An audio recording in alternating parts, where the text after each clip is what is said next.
Je m'appelle Marie-Laure Landais et je suis chargée de projet au Forum jeunesse de l'île de Montréal.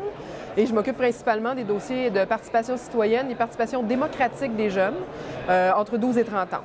Bien, c'est intéressant, je veux voir un peu qu'est-ce que le gouvernement, comment le gouvernement s'enligne, là évidemment avec la consultation sur le gouvernement Web 2.0 qu'il y a eu avec le député M. Gautrin.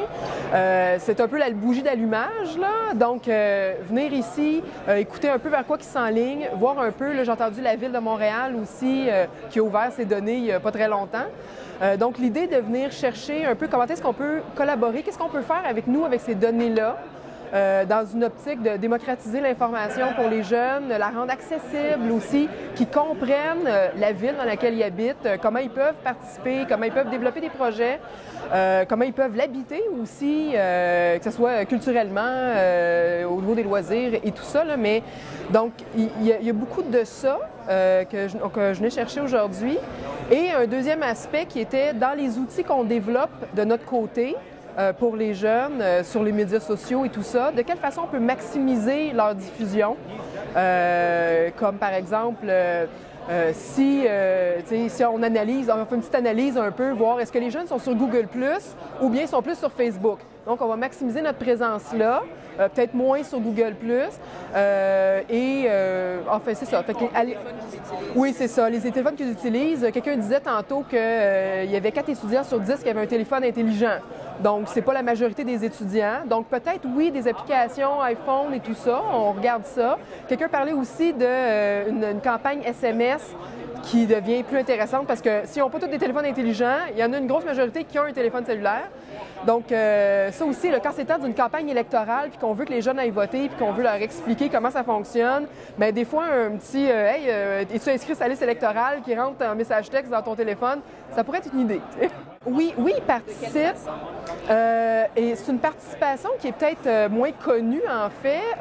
On les voit beaucoup sur des blogs. Ils vont commenter, ils vont partir leur propre blog, ils vont développer des projets locaux, très, très locaux. Ils vont partir leur petite entreprise d'économie sociale. Là, pas les gros sites d'économie sociale, mais des trucs au niveau social pour leur quartier.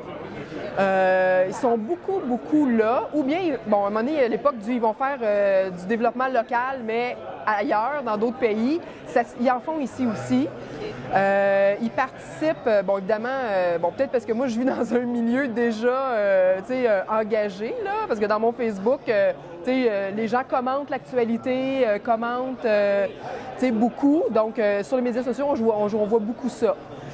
Et là, avec la Ville de Montréal, qui a son conseil municipal sur le web, des fois, on essaie là, de les amener à l'écouter sur le web. Tu sais, c'est pas se déplacer jusqu'à l'hôtel de ville, mais tu sais, prenons 1 heure sur le 8 heures que ça dure, quand il y a un sujet intéressant, tu sais, qu'on va essayer de dire « Ah, tu sais, ils vont parler de ça dans quelques minutes, pourquoi pas? » Tu sais, aller voir. Oui, ça fonctionne. Oui.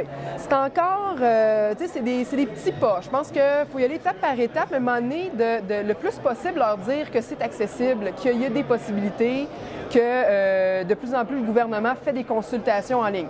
Bon, c'est sûr qu'on reste toujours un petit peu sceptique. Est-ce que vraiment ils nous écoutent? Et puis je pense que c'est ça, dans les prochaines années, qu'on va pouvoir mesurer avec l'affaire des données ouvertes, les applications. On va voir si le citoyen vient, mais est-ce que de l'autre côté, les gouvernements, les institutions, réagissent à ça et créent des nouveaux services pour les citoyens ou créent des services plus adaptés aux citoyens aussi?